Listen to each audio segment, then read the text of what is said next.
this guy messaged me saying my wife is disrespectful and doesn't listen to me. She's doing things I don't want her to do and I feel violated. But we've only been married a few months and I don't know what to do. So I was curious to know how he thought she was the right one for him. And so I asked him, I said, why did you marry her? And guess what he said to me? He said, we met online and we got on very, very well. Now I paused and I thought to myself, of course you're going to get on. You can get on with anyone at a distance. Humans are amazing when they're not in your face every day. The vibes are always good at a distance. But when you commit to marry someone, you're making a decision to live with this person for the rest of your life. And if the only thing that ticks your boxes is a vibe check through Snapchat, then bro, I don't know what to tell you, man. Listen, all of these things are superficial. This is why you look at their deen, character, their relationships, their real life personality, how they deal with things, how demanding are they, how compromising are they, what things are they involved with, who their friends are. Look, the vibe check is important, don't get me wrong, right? But don't make that the be all and end all to determine who's the right one for you. Because the vibe check normally doesn't...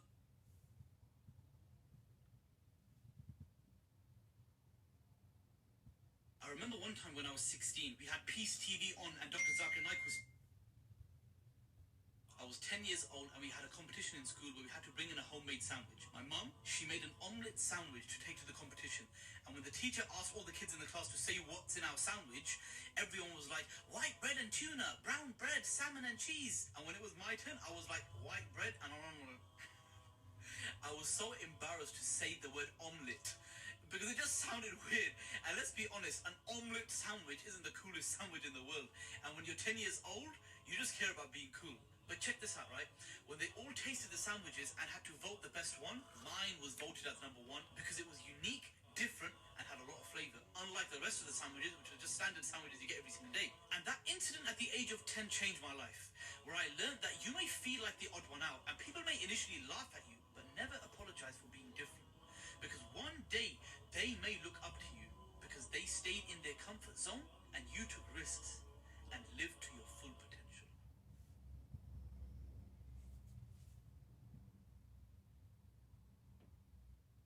If you're a girl and you're in a haram relationship, then there's three...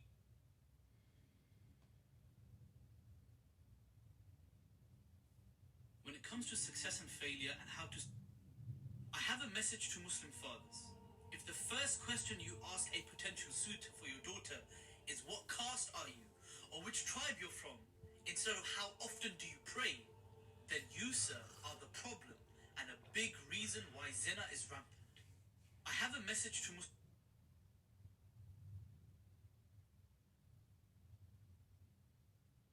Why would you show your wife off on social media? Give her attention. Don't let other men give her attention. bro, it's so simple. It's so simple. I don't understand what's so complicated about that.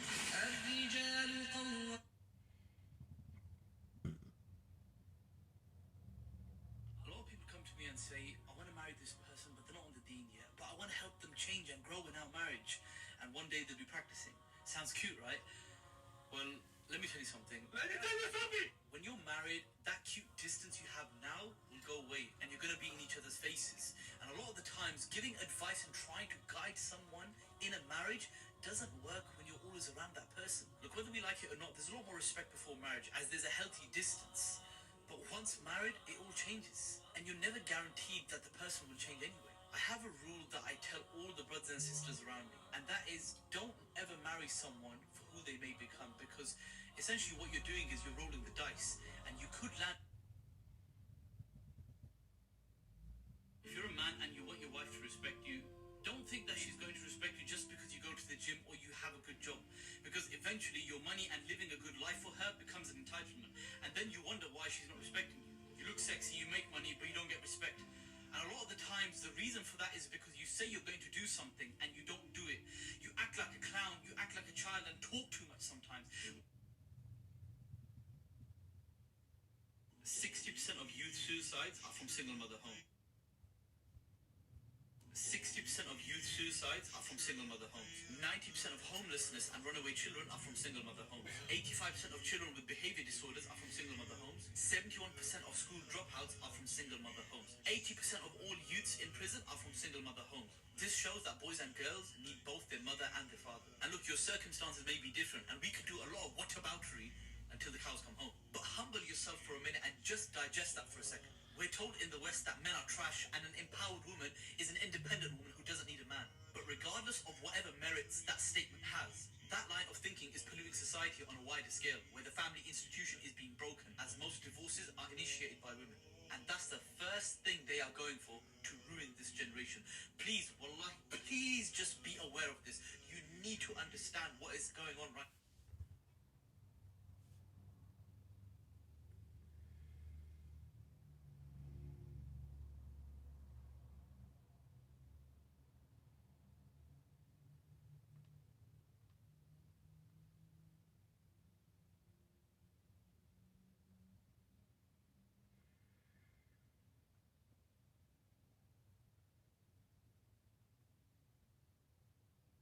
You know, the LGBTQ community, they say that love is love, right? Why don't you support us? Well, we say that water is water. Why don't you go drink from the toilet? Because at the end of the day, not all water is good to drink, just like not all love is appropriate. I mean, I can't love my mum, my daughter, or my sister in that way, right? And what about the love of pedophiles? Will you accept that as love is love? Bro, mark my words, in a few years, there's going to be a movement for pedophiles and incest. Because to them, ultimately, what? Love is love, right? You know, the LGBTQ...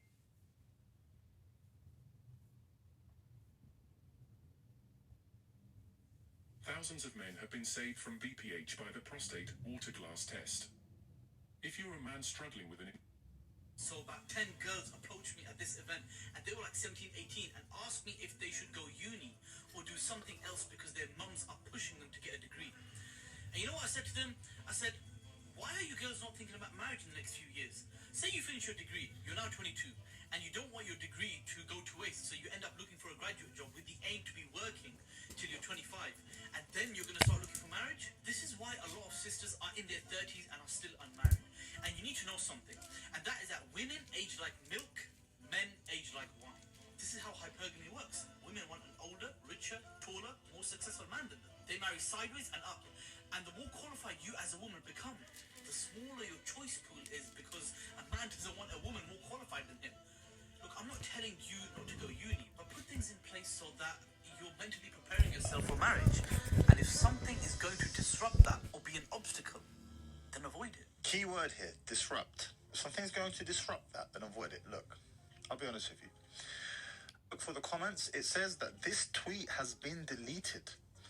So I think our brother has actually deleted the tweet off the back of getting absolutely dragged through the internet. Dragged by the internet. It's not easy doing this job, bro. It's not for everyone, big man. It's not for everyone. But as I said, I do disagree with something that our brother said, that our brother Shuaib.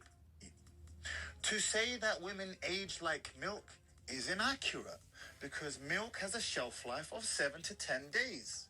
But the squirty cream that is left in the nozzle without it having been washed out has a shelf life of 2 to 3 days before it starts to go green and moldy. If you liked how I dropped that, do your boy a solid and like the video. Sisters. So, the first guy who was speaking and dropping Gorilla Biscuits after Gorilla Biscuits, shout out to him. He is known as the Sunnah guy. Shout outs to him. And the second guy who was speaking is Mahdi Tijani. Shout outs to him as well. Now, the reason for this video is because I have to explain why I am, like, I guess you can say, you know, I'm not putting myself out there. I'm trying to remain as anonymous as possible. Why there will be a Muslim sector of the Passport Bros. The thing is, with these Muslim women in the West, and I decided that I decided I was going to make a video specifically about the Muslim woman, not the non-Muslim Western woman, but the Muslim Western woman. Essentially, the Muslim Western woman has taken out of every single playbook that the non-Muslim Western woman has produced. I have too many examples. You know, the thing is that the worst thing that I can say that a Muslim man can do, especially if he is a born Muslim. If he's a born Muslim, like, don't do it. Okay, do not do it. You're setting yourself up for something bad. and that is marrying a convert woman. And the reason why I say it's bad marrying a convert woman is because I hate to say it, but most of the time that they convert, it is for marriage. It is for a safety net. It is because maybe like Muslim dudes like have their things they have their ducks in a row. And on the flip side, the guys are at fault for marrying these women for papers. You know what I mean? I know times are like, I know desperate desperate calls call for desperate measures, but or desperate times call for desperate measures, but you shouldn't do that though, because of the aftermath of doing that.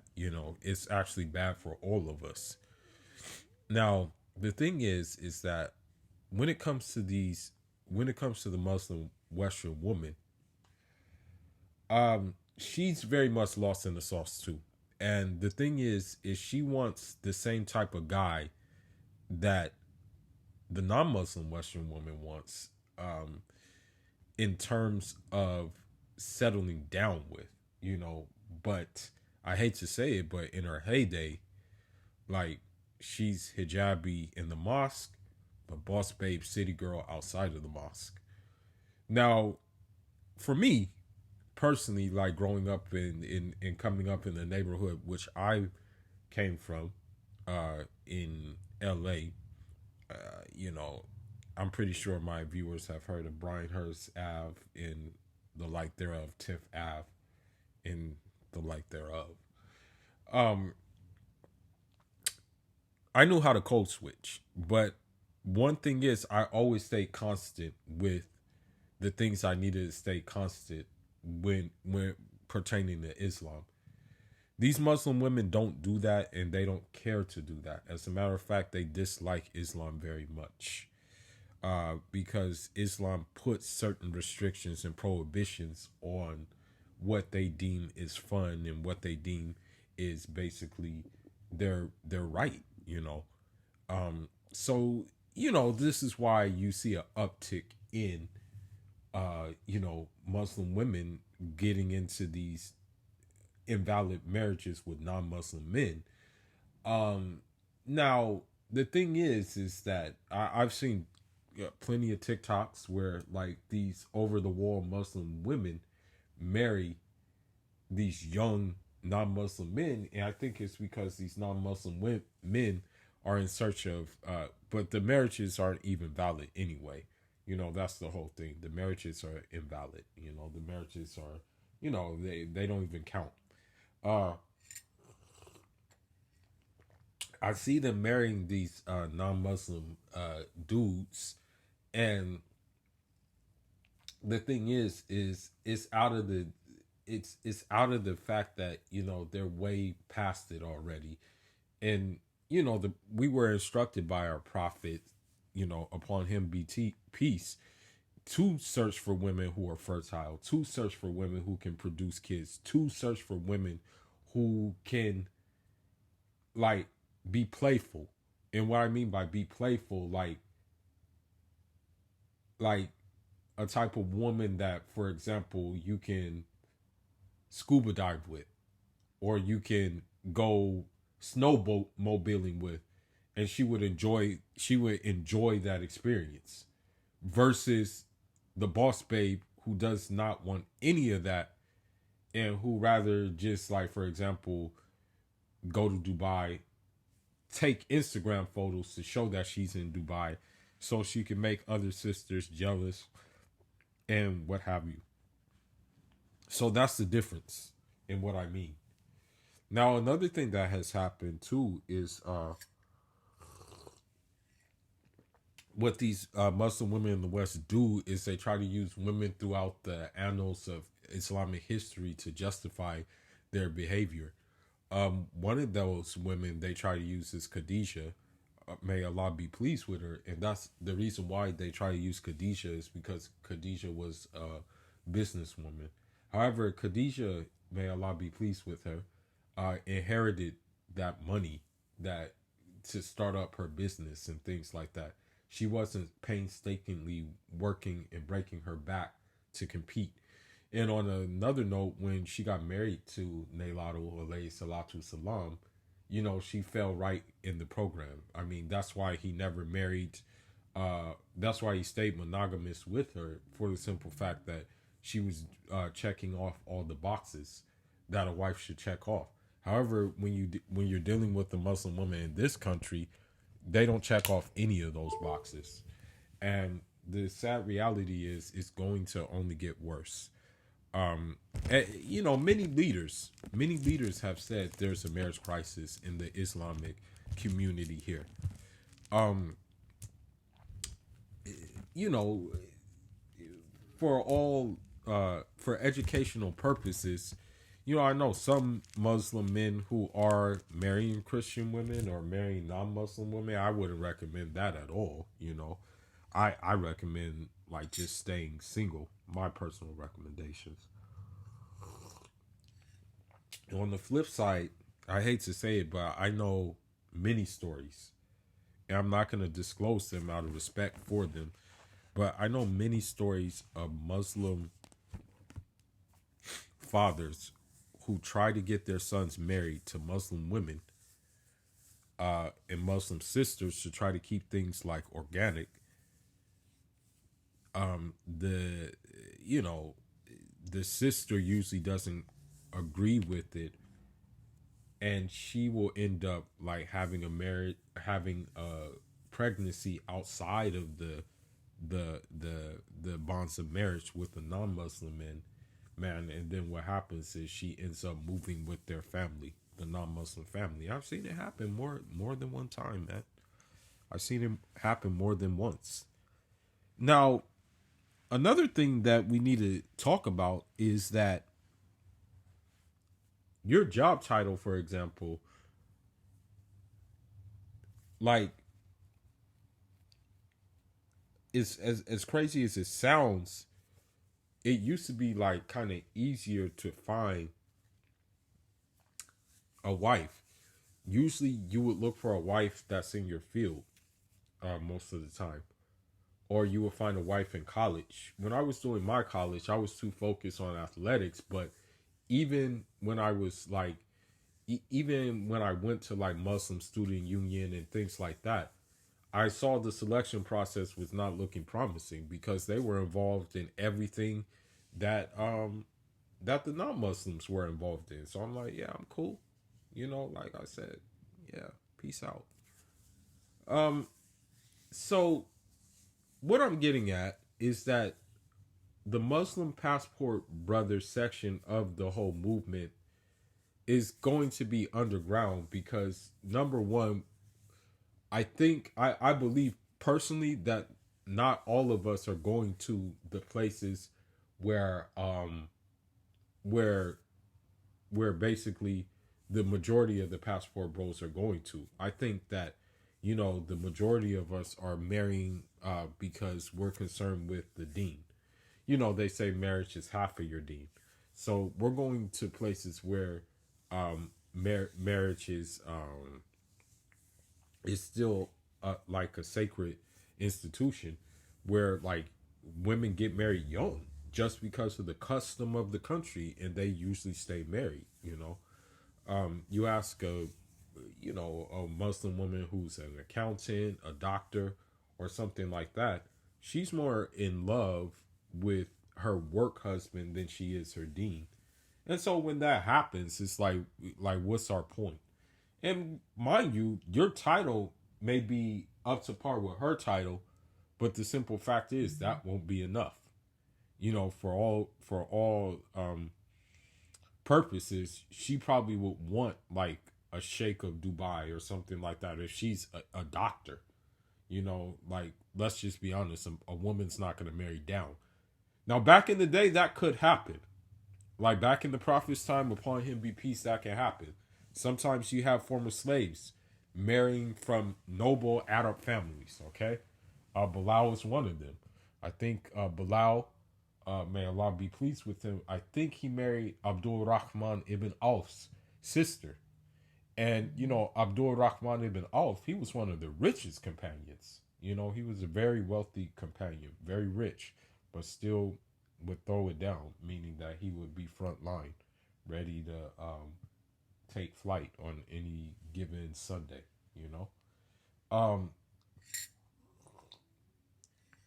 I think there was another Arab. He was a black Arab. I think he married from a noble family as well. There was another black Arab, Ubaidah ibn Samit. May Allah be pleased with him. I think he married the Prophet alayhi salatu salam's aunt, if I'm not mistaken. And I think the Prophet alayhi salatu salam's aunt is buried in Cyprus, if I'm not mistaken. Now, the thing is that these women do not love Islam. Again, all I have to do is go on Clubhouse and I can open up how these women speak on Clubhouse. I mean, you see everything. You see, the Saudi woman who was an OnlyFans model. She took pride in that, being an OnlyFans model. She said she was liberated. There was a Palestinian woman who was debating a kid. She said she had an OnlyFans page, So when you see these elements and things like that, you know what time it is. You absolutely know what time it is. So basically the necessity for hijrah is not due to some kind of civil like the necessary for Muslim men to look abroad is not due to some kind of like I want to say due to some kind of what's the word? It's not due to some kind of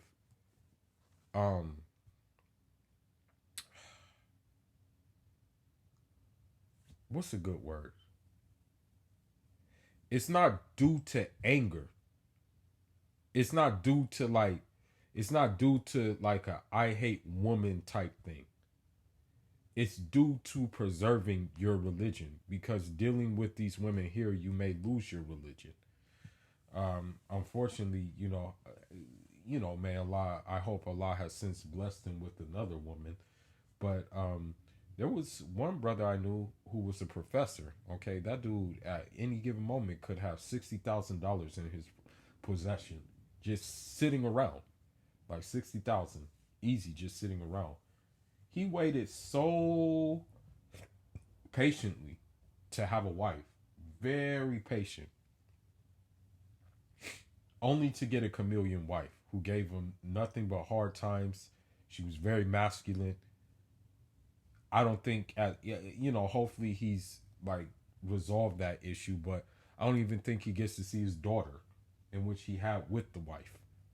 So it forced him to marry another woman. And this one feminist Muslim who did not even know that the Prophet Muhammad, upon him be peace, was married to a Jewish woman. She didn't even know this.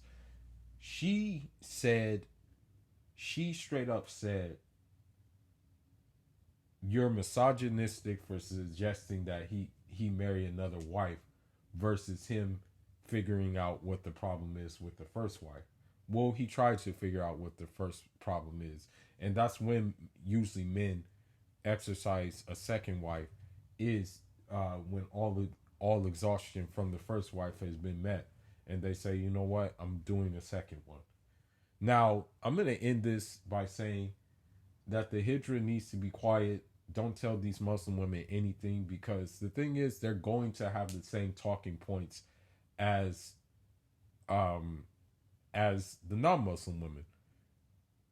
Despite the fact that many of the companions, including Omar, married younger women, which shows their dislike for Umar and the companions. Because let's face it, if they have a problem with men marrying younger women, they have a problem with the Prophet, and they have a problem with the companions, and they have a problem with Muslims who, like, I hate to say it, this is a natural part of history, but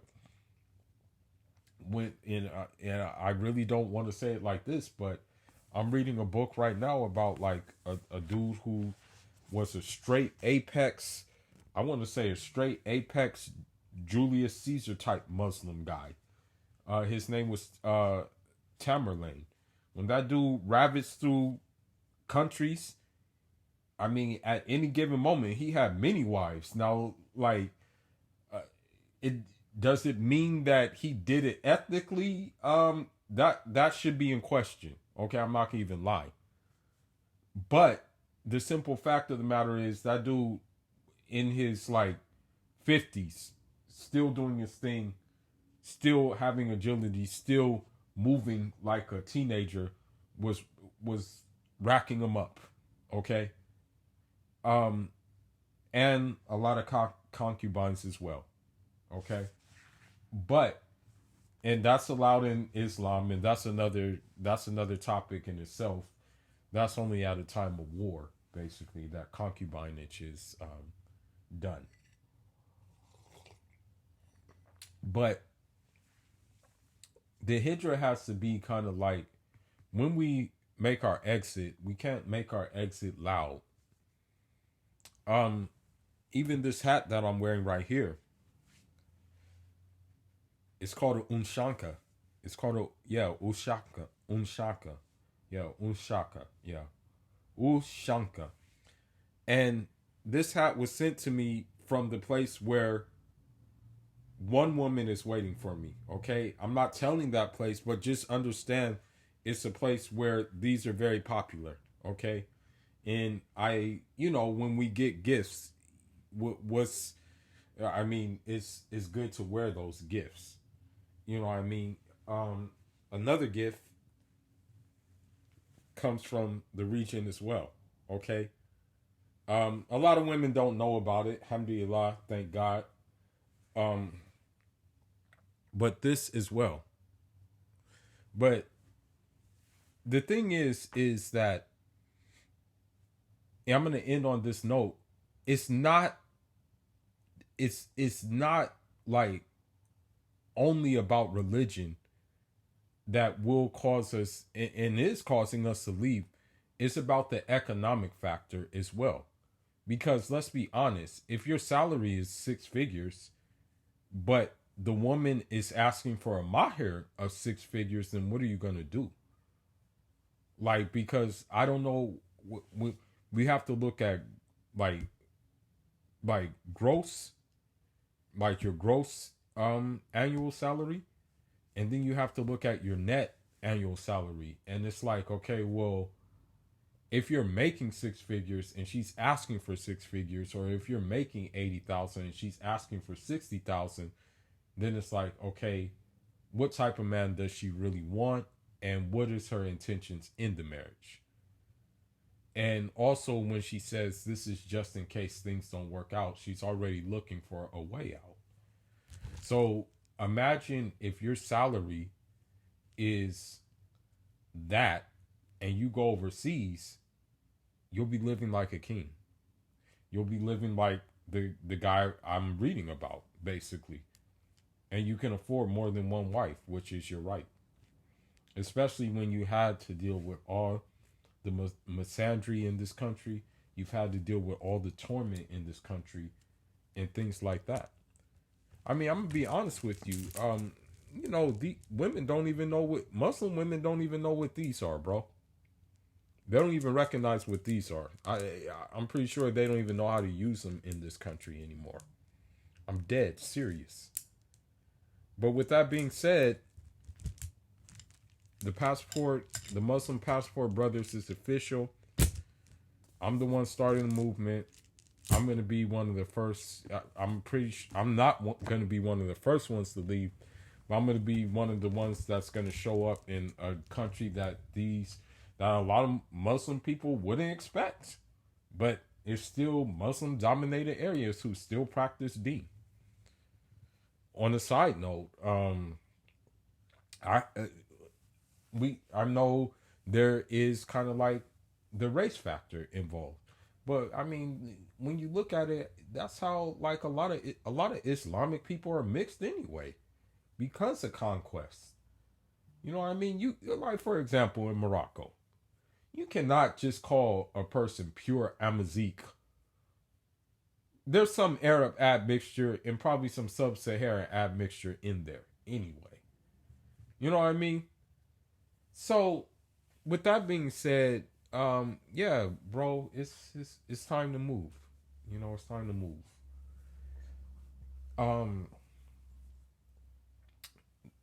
And one more thing I wanted to say about it is that, you know, this is just something that they bought into, bro. It's nothing we can do about it. They're not going to change, you know. And yeah, that's it, bro. You know, especially like, and then on top of that, I'm not gonna lie to you, bro.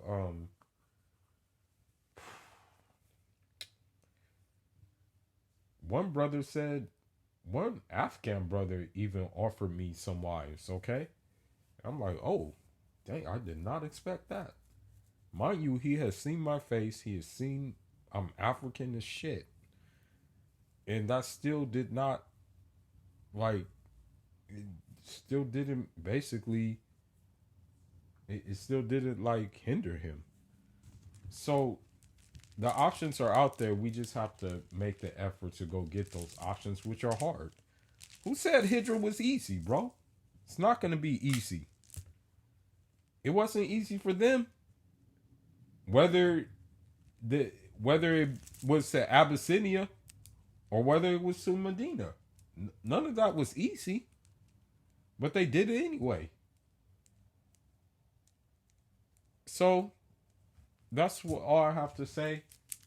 Brothers are already talking, and it's going to keep on being that way. But with that being said, Foolish signing out. SYS and B. Save yourself, Muslim brother, and Jah Rahman.